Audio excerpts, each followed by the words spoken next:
এই কোয়েশ্চেনটা very very important. Okay sir একটু ওয়াশরুমে যাই। আমি তো আর আধা ঘন্টা আছি, আমি বের হয়ে যাই, তারপর ওয়াশরুমে যাই। না স্যার, এমার্জেন্সি তো। ফাইন, যাও। দুপুর দুপুর স্যার 5 মিনিট, মোমবাতি নিয়ে আসছি। জানেন স্যার, আজকে আমি আমার সারা জীবনে প্রথম শাড়ি শুধু আপনার জন্য, একদম আপনার মতো করে বাঙালিয়ানা ভাবে, যেন আপনার পছন্দ হয়। আমাকে কি মিষ্টি লাগছে না বলুন? অনেক সুন্দর লাগছে।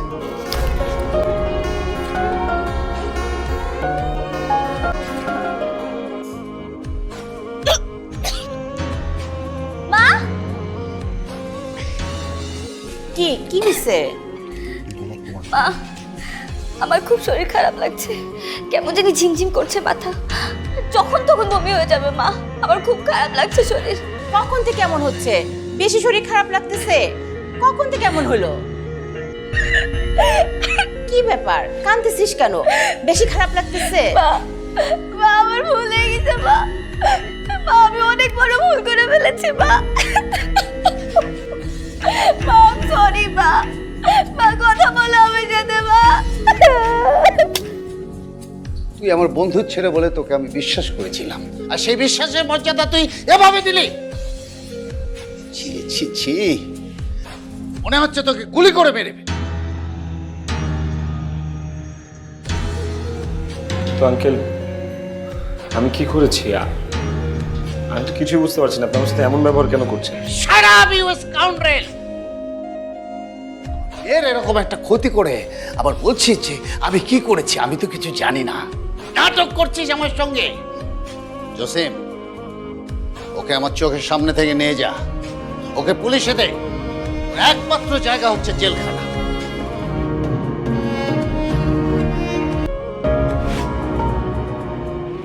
কিরে, কি হয়েছে?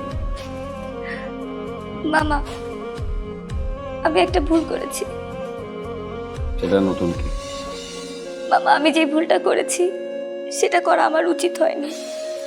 আচ্ছা দেখ, আজকে তোর বিয়ে, ছেলেপক্ষ তোর আত করবে। দুলাভাই কিন্তু অনেক কষ্টে ছেলেটাকে খুঁজে পাইছে। নতুন করে আর কিছু করিস না। মামা, আমি যে ভুলটা করেছি সেটা ভুল না, অপরাধ। কি করছিস? ছাড়ো।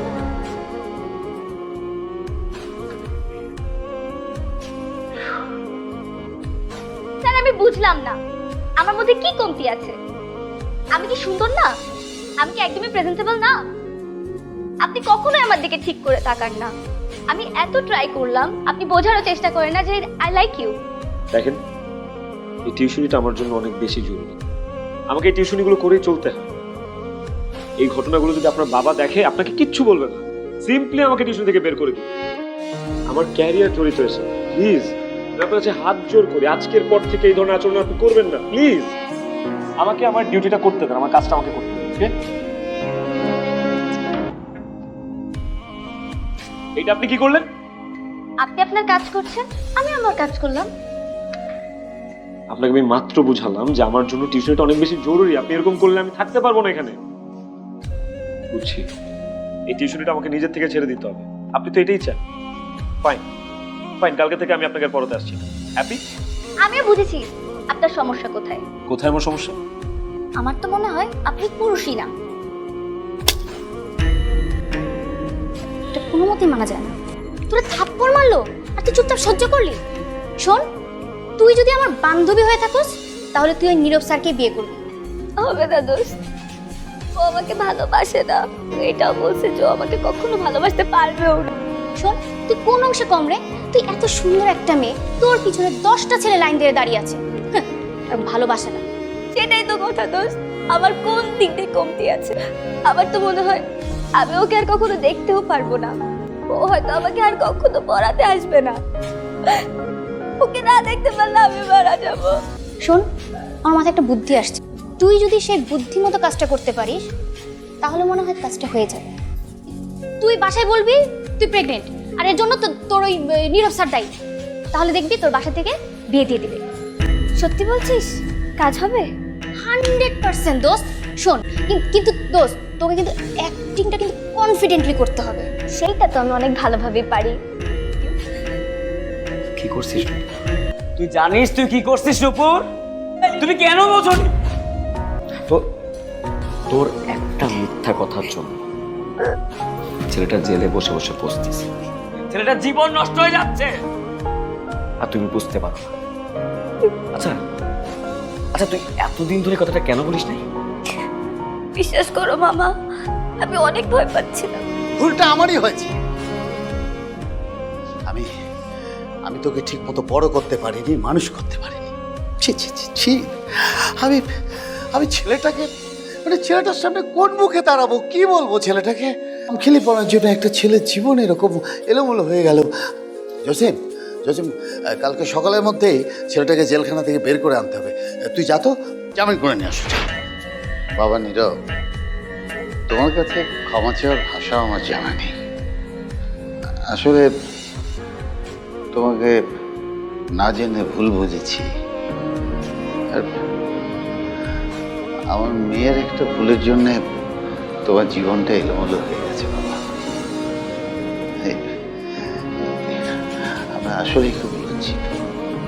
আমরা আসলেই খুব লজ্জিত, বাবা। আমি আমার পাপের প্রায়শ্চিত্ত করতে চাই।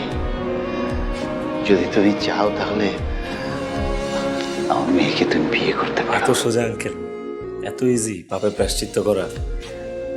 আজকে আমি এখানে কেন এসেছি জানেন? এই 1 মাসে আমার সাথে কি কি ঘটে গেছে সেটা আপনাদেরকে বলার জন্য। শুনে খুব খুশি হবে।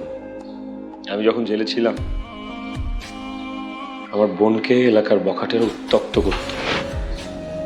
কিরে পাখি, শোন, আরে শোন না, আরে আমার কথা শোন। কিরে তোরা তো দুমাক কেন? তোর ভাই তো সাতটি গুলোকে পুষ্টি নষ্টি করে জেলে গেছে, আর তোর এত দেমক, তুই আমার বিয়ে করে ফেল, তোর আমি রানীর মতো রাখবো। আরে শোন না, শোন পাখি, তোরে আমি তুইল্লা লইয়া বিয়ে করম, বুঝছস? কেন? কারণ আমি একজন ধর্ষণ মামলার আসামি। ও নাই, হাত তুলে অভিমান করে চলে গেছে। প্রতিনিয়ত আমার মার কত কথা শুনতে হইতো মানুষের কাছে, আপনারা জানেন? কারণ আমি ধর্ষণ মামলার আসামি। এই শোক সহ্য করতে না পেরে কিছুদিন পরে মাও চলে গেল। ব্যাস, আমি এতিম। তো কি হয়েছে জানেন? আমি বিসিএস এর রিটেন এবং ভাইবা দুটোতেই টিকেছিলাম। পুলিশ যখন ভেরিফাই করতে আসলো, তখন শুনলো যে আমি ধর্ষণ মামলার আসামি। আমি আমার চাকরিটাও হারালাম। কারণ কি? কারণ আমি ধর্ষণ মামলার আসামি। আমার তো সরকারি চাকরি হবে না, প্রশ্নই আসে না। আচ্ছা, তো এগুলো ফেরত দেন, তাহলে আপনাদের পাপের প্রায়শ্চিত্ত পারবেন। আমার জীবনটা না নষ্ট হয়ে গেল। নষ্ট না, ইনফ্যাক্ট শেষ হয়ে গেল। টিউশনি করে চলতে, মার স্বপ্ন ছিল যে আমি একটা সরকারি চাকরি করব। দিন রাত গাধার মতো খাটতাম, পড়াশোনা করতাম, সব শেষ করে দিল। সরকারি চাকরি জুটলো না আমার কপালে। কিভাবে জুটবে বলে? কারণ আমি তো ধর্ষণ মামলার আসামি। আর আপনি কিনা বলতেছেন যে আপনার এই মেয়েকে বিয়ে করবো? পড়াশোনাটা ঠিক মতো করুন।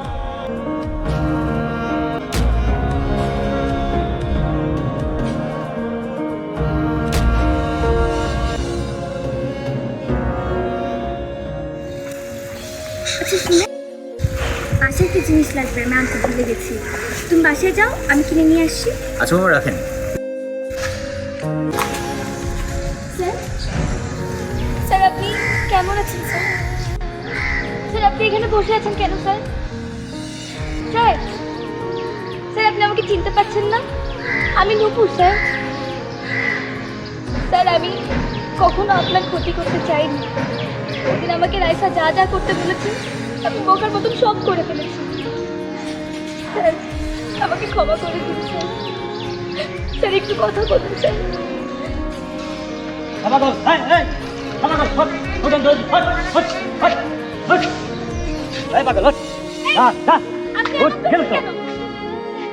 আপনারা ছিলেন ও একটা পাগল, প্রতিদিন গেটে বসে থাকে। হ্যাঁ, পোলাপান বাড়িতে পারে না।